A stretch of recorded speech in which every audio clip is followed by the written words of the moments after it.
Yo bantu baje mumeze mute reka nongere mbibutse ko ahantu hakomeje gushya abinkwakuza ba mbere twatangiye kubanyuza amakorongo tuvivura tuvuga ati bano bantu bafite amahirwe menshi cyane ico bisaba ni ibintu byoroshye cyane inzozi zawe nawe muri iyi minsi mikuru zawe impamo ugatsindira ibihembo hamwe na itel zihirwe icyo ukora ni iki rero mukomeze mwifata amafoto cyangwa video ubipostinge kuri Instagram yawe cyangwa Facebook utaginge itel Rwanda unataginge rukikimomo kuri Instagram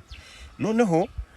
ubwire bagenzi bawe abantu bawe bakore like share bakomantinge kuri birakongerera amahirwe ibihembo murabizi harimo amateleviziyo harimo amatelefone harimo ekuteri harimo ibintu byinshi bigiye bitandukanye harimo n'amafaranga ni ibihembo bihambaye cyane nk'impano itel yabateguriye muri iyi minsi mikuru nyine mu mpera z'umwaka